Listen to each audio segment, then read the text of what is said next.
Hi, welcome back to the garden. I grow a lot of lavender here in zone 6A. We're on the east coast of Canada. It gets pretty cold here in the winter. We get a lot of precipitation, but it can also be really hot and really dry, and that is what lavender really loves. I grow a lot of different varieties, from dark purple flowering, light purple.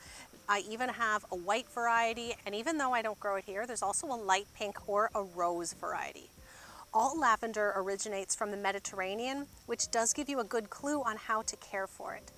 Planted in a well-drained location with plenty of sunlight, it can flourish with minimal care for years. Lavender is readily available from nurseries or garden centers, but can also easily be grown from seed or cuttings, and I'm going to show you how to do that. Seed germinates best at a warmer temperature around 21 degrees Celsius or 70 Fahrenheit. Sow your seeds barely covered and keep them easily moist but not too soggy until germination, which typically takes 10 to 20 days. Give your seedlings as much light as possible, and if you use a good quality potting soil, then you shouldn't need to worry about giving it any extra feed, as lavender, being a perennial from a fairly dry and arid location, is not a very heavy feeder. When your seedlings are about 4 to 5 inches tall, you can pinch out the top half of the plant. That might seem extreme, but instead of growing one stem straight up, this will encourage it to produce multiple stems, making the nice bushy plant you're used to seeing at the garden center. When your plant has enough of a root system to fill out a 3-inch pot, then it's usually safe to plant it out in the garden. Choose a very sunny, well-drained location. Lavender does not need rich soil and actually does a little bit better in a more average soil. It can handle some clay if it doesn't stay too wet, and we do have a good amount of clay here on the east coast, but it will thrive in a lighter, sandy, or rocky soil similar to the Mediterranean where it is from. I get away with planting it in clay here by making sure it's mounded up a little bit, and I did mix some organic matter into the soil before planting. Caring for lavender doesn't take much work, but what you do want to do is give it a pruning after it flowers. This one here, I've already cut most of the flowers to dry, but I left some of the shorter ones on that were too short to be bunched together. You can already tell that it's grown about 2 to 3 inches since I cut that off. So I'm going to go in with this one and just cut off the individual flowering stalks now that they're done.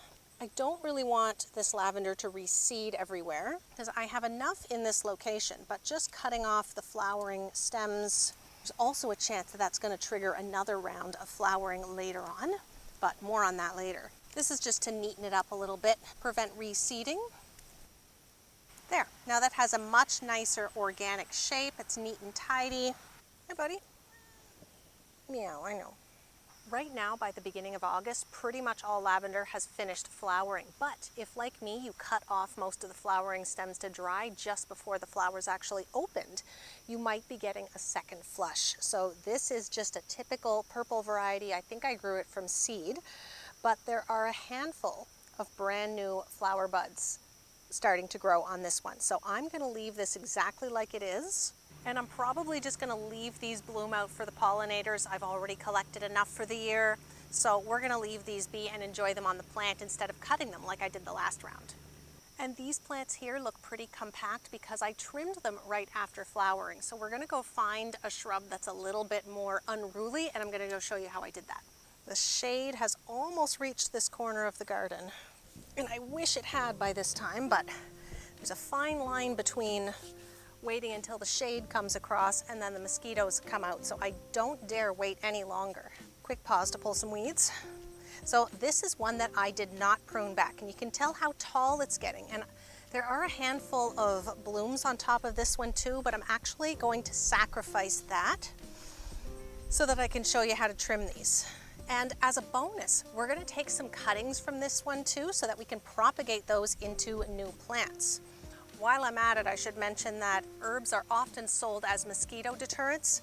I get bit while I'm right here cutting this lavender right in the amongst of 30 or so plants. So, hi Buster. Can I train you to eat mosquitoes? I get bitten while I'm sitting here trimming these plants, so it doesn't work as well as some people would lead you to believe. But what I'm going to do is cut off the flowering stalks separately, and then we're going to find the ones that are not flowering and then use those for cuttings. Actually, let's do that first. I'm going to take as many stems as I can find that are between 4 and 6 inches long that are not flowering, And I have a tray prepared, so we're going to take a whole bunch of those. Most of these plants here actually did come from cuttings over the last year or two. I do this a lot, not just with lavender. Almost all woody shrubs and all kinds of other perennials take from cuttings actually. And I'm going to cover some more of that later on in the season. But for now, we'll stick specifically to lavender. Okay, so I have not been counting, but I think this is probably enough. And now we have to work fast because these are essentially dying. So I'm just going to take my shears and we are now going to shape the plant.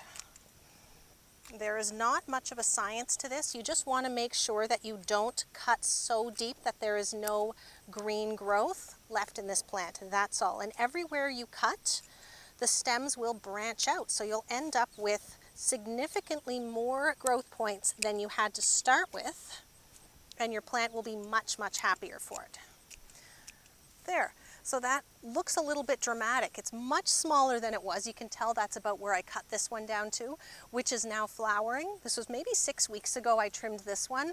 This one's now flowering again, and you can see all these nice little shoots popping up here. So we're going to take these now, and we're going to go make a whole bunch of new plants out of them. So I filled these 2 trays, actually a couple of weeks ago. I set out to start this video about 2 weeks ago when it started pouring rain, so I put it off. But this cutting has way too much foliage, and what I mean by that is that we need to bury a good amount of the stem in order to promote root growth. So I'm going to take about the lower half and I'm just going to strip off all the leaves. I'm next going to take my clippers, which have been thoroughly cleaned, and I'm going to cut just below a node, which is just below where one of those sets of leaves were. I'm also going to pinch out the growing tip because then once it does start to grow, it will get bushier rather than just straight tall. So with this more mature stem right here, it's easy to see the older leaves. Oh, there we go. The older leaves that are starting to die off, and here are the brand new branching stems right here. So when you trim the top off, all of these little side shoots, or at least the top few sets, are going to start to grow, giving you a bushier plant instead of one that is just tall and thin like this. So when we take these cuttings, I'm going to nip off the top, which is going to immediately stop the upward growth. And maybe even this. You need less foliage than you think when you're taking cuttings, because the more foliage you have, the faster the plant is going to lose water. And at this point, it does not have any roots to take up any more water and replenish what is lost. So the race is on for these to produce roots so that they can start growing again. There we go. I've got 10 in each of these trays. That is potentially 20 new lavender plants. The last thing that I'm going to do is very lightly water it. And that water was mostly just to settle the soil around the cuttings to make sure everything's in contact with the stem. There is drainage holes in everything, these containers and this one. I'm just dumping out the excess. And then I'm going to put these together and cover it with a dome. And I'm just making sure that the dome isn't actually touching any of these cuttings, and it is coming in contact with just this one. So that can easily cause rot on the top of that plant. So that is better. Lovely. Now, warm and bright spot for these. The warmer, within reason of course, the faster these cuttings are going to take. I've seen lavender root in a week, but give 3 or 4 up to 6 if it's a little bit cooler. And I'm not going to touch them until I start to see new growth. The temptation is going to be to tug on them to see if there's roots in there.